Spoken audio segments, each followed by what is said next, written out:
All right, so we're back for another deep dive, and this time we're heading to Austin, Texas. Sounds interesting. What year are we talking? 1991, it's the case of the yogurt shop murders. Oh, wow. I remember when that happened. I must have been pretty young. But I know it was a huge deal. Absolutely. It's been the subject of countless articles, books, you name it. And today we're diving deep into a podcast episode that breaks down this case. Okay, so we've got a true crime podcast as our source material then. You know me, I always like to hear how these stories are told. Me too. This one does a really good job of walking us through the whole thing. It's a long and complicated story, so buckle up. Lead the way. So let's set the scene. December 6th, 1991, a Friday night in Austin. We're at, I can't believe it's Yogurt, or ICBY as the locals called it. Sounds like a pretty typical place. Pretty typical, right? It's got that whole frozen yogurt vibe. Two 17-year-old girls, Eliza Thomas and Jennifer Harbison, are working the evening shift. Okay, so just a normal night at the yogurt shop. Well, that's where things start to take a turn. Jennifer's younger sister, Sarah, who's 15, and her friend, Amy Ayers, who's only 13, they're hanging out after the mall closes. Oh, so they were just there to keep the workers company after closing. Yeah, they were getting ready to close up, cleaning, even sharing some pizza, just hanging out. Teenagers being teenagers, so what went wrong? Well, the podcast points to these two men who were acting very strangely in the shop. Strangely how? What were they doing? Witnesses said they were just sitting there intensely focused on the sack they had between them. Okay, that's kind of odd. Did they order anything? Nope.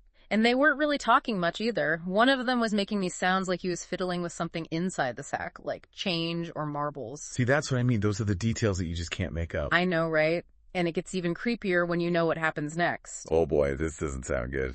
At 11:03 p.m., Eliza rings up a no-charge sale.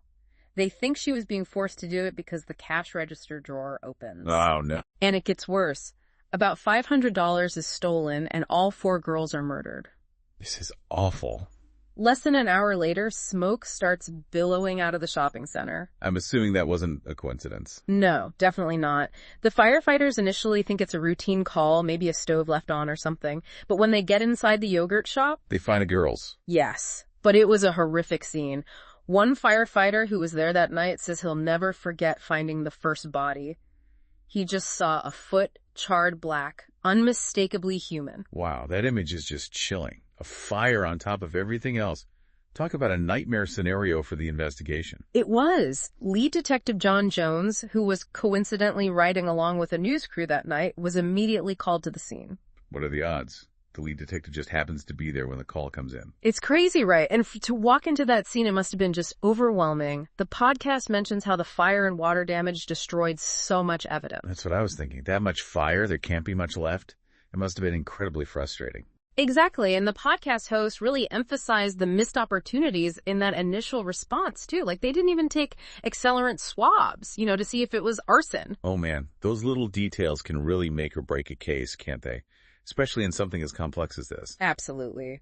Despite all that, they did have some leads.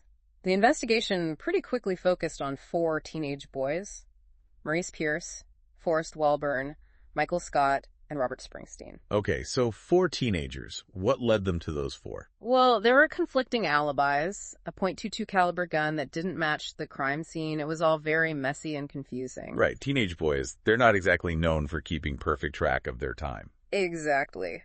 The police brought in a criminal profiler to try and make some sense of it all. Okay, and what kind of profile did they come up with? The profiler suggested it was two white men, one of them being dominant and impulsive. And they might have known the yogurt shop, maybe even lived nearby. But the podcast host makes a good point that while the profile is detailed, it's also pretty broad. Yeah, you could probably find a lot of people who fit that description, especially in a city like Austin. Exactly, which makes the investigation even harder. Unfortunately, weeks turn into months and the case goes cold. The community's terrified, and Detective Jones, this case just haunts him. It was so much pressure that he was eventually diagnosed with PTSD and had to leave the investigation. Wow, I hadn't thought about the toll this must have taken on him. Not just the case itself, but the pressure to solve it. It's a reminder that these cases have real human consequences, even beyond the obvious. Absolutely. So what happened next? Did the case just stay cold? For years, yeah, it seemed like it might just fade away.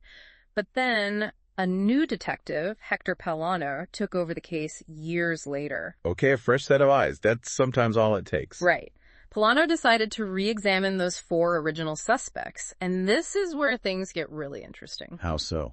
Did he find something new? Well, he dove back into those case files and started employing some pretty intense interrogation tactics. Uh-oh, that sounds like it could be controversial. It was, especially the interrogations of Michael Scott and Robert Springsteen. These went on for hours and involved leading questions and even, get this, a prop gun. Whoa, a prop gun. That sounds a little extreme, doesn't it? Right. And there were claims their requests for lawyers were dismissed. It was definitely a much more aggressive approach than what they were used to. So what happened? Did anyone crack under pressure? They both ended up confessing, actually. But then they recanted those confessions, saying they were coerced. It really makes you think about the whole issue of false confessions, doesn't it? The psychology of interrogation and how much pressure someone can withstand before they just say what they think the interrogator wants to hear. Exactly. But despite the recantations, both Michael and Robert were tried and convicted. Hold on, so even though they recanted? Yeah, it was a big point of contention. And to make matters worse, they weren't even allowed to confront each other during the trials, meaning they couldn't challenge each other's confessions. Wow, so they were basically left to fend for themselves. And the inconsistencies we talked about earlier, did those come up at the trial? They did, but it wasn't enough. Robert was sentenced to death, and Michael got life in prison. It seemed like that was it, case closed. So they spent years in prison, based largely on these potentially coerced confessions. They did, until 2008, that is, when new DNA evidence emerged that changed everything. Wait, what? After all that time? Tell me more. Hold that thought. We'll get into the DNA and the shocking revelations when we come back after a quick break. Okay, so we left off with this bombshell DNA evidence emerging in 2008. Yeah, what happened there? Well, remember Amy Ayers, the 13-year-old? They had her rape kit, and when they finally tested it... They found DNA that didn't match any of the suspects. You got it. It was a complete game changer. It basically blew the prosecution's whole case out of the water. Wow. So after all those years, DNA technology comes in and shakes things up. Exactly. And it really makes you wonder about all those other cases, you know, the ones before DNA testing was so advanced. It's a whole can of worms, isn't it? But in this case, it meant Michael and Robert's convictions were overturned.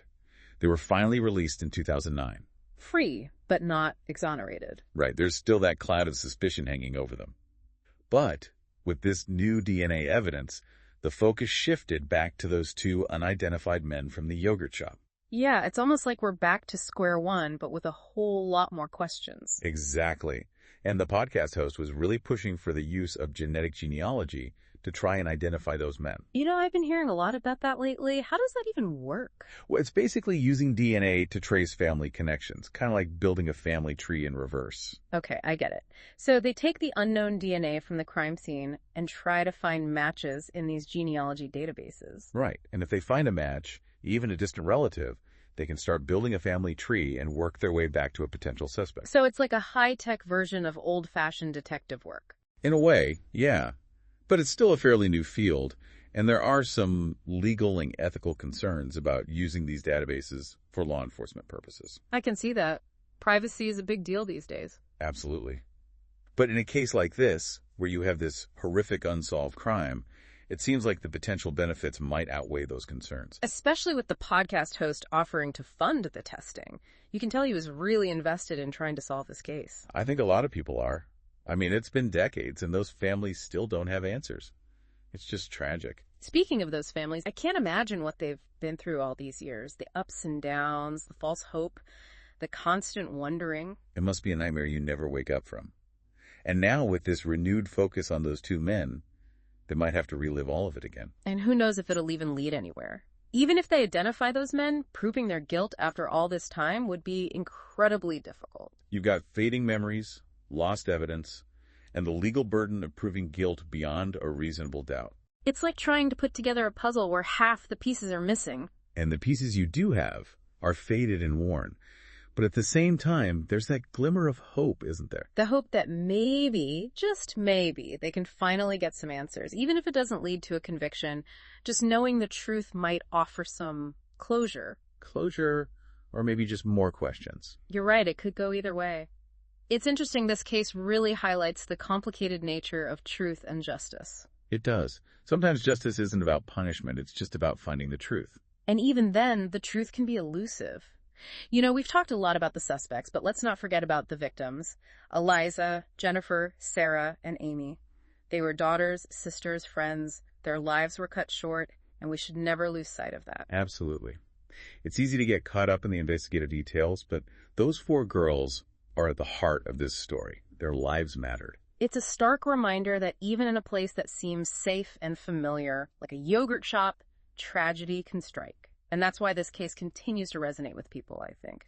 It's that fear of the unknown, the reminder that even in the most ordinary places, terrible things can happen. It's also a testament to the resilience of those families, the determination to keep those girls' memories alive and to keep fighting for answers. And for justice, however elusive it may be. This deep dive has been truly eye-opening. We started with a seemingly straightforward case, but the more we dug, the more layers we uncovered. False confessions, questionable interrogation tactics, the power of DNA technology, the ethical dilemmas of genetic genealogy. This case has it all. And it's a case that's still unfolding. Who knows what the future holds? Will those 2 unidentified men ever be found? Will the families finally get the answers they deserve? Only time will tell. But one thing is for sure, the yogurt shop murders will continue to captivate and haunt us for years to come. It's a case that forces us to confront uncomfortable truths about our justice system and about the dark side of human nature. And it reminds us that even in the face of unspeakable tragedy, the search for truth and justice must never end. Thanks for joining us on this journey, and we hope it's left you with something to think about.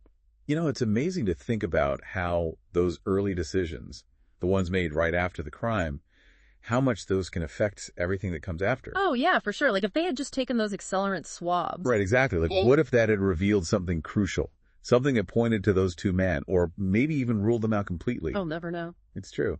But it's a good reminder that even the smallest details can have a huge impact on an investigation. No doubt. And speaking of impact, think about the fire itself, not just the lost evidence, but the emotional toll on everyone who walked into that scene, the firefighters, the investigators, even the families. Absolutely. It's like a whole other layer of trauma on top of an already horrific situation. It just makes you wonder what those final moments were like for those girls. It's a question that'll probably haunt everyone involved forever. We've talked about the possibility of using genetic genealogy to identify those 2 men, but even if they do find them, is there even enough evidence to bring charges after all this time? That's the million-dollar question, isn't it? After 3 decades, it'd be a massive uphill battle. Witness memories fade, evidence deteriorates. It's almost like a race against time. Yeah, and it makes you wonder if the families will ever truly find peace. I mean, they've already been through so much to have to potentially reopen old wounds, only to find out that justice might not even be possible. It's heartbreaking, but at the same time, wouldn't knowing the truth, even if it doesn't lead to a conviction, wouldn't that be a form of closure in itself? It's possible for some people it might be just having those answers, knowing who is responsible. But for others, it might just add to their pain. There's no easy answer. I guess everyone grieves and processes trauma differently. Exactly, and this case really shows us that justice isn't always black and white. It's not always about punishment. Sometimes it's just about understanding, about finding the truth. Even if it's painful. And, you know, this whole case, it also makes you think about the role of true crime in our culture. It's everywhere these days. Podcasts, documentaries, TV shows. We're fascinated by these stories. But what's our responsibility as consumers of true crime? That's a good question. We have to remember that these aren't just stories. They're real lives, real tragedies. We have an obligation to engage with these cases respectfully, to avoid sensationalizing them or exploiting the victims. It's a tough balance to find, but it's an important one. Absolutely. In this case, the yogurt shop murders, it really forces us to confront that challenge head on. It's not just about catching the bad guys. It's about understanding the bigger picture, the systemic issues, the human cost, and ultimately it's about our shared humanity and our responsibility to each other. Well said. I think that's a perfect note to end on. Yeah, thanks for joining me on this deep dive. It's been a heavy one, but I think it's important to have these conversations to learn from these cases and to never forget the victims. I agree. We can't let these stories fade away. We owe it to the victims and their families to keep searching for answers and to keep fighting for justice. Thanks for listening, everyone, and we'll see you next time for another deep dive.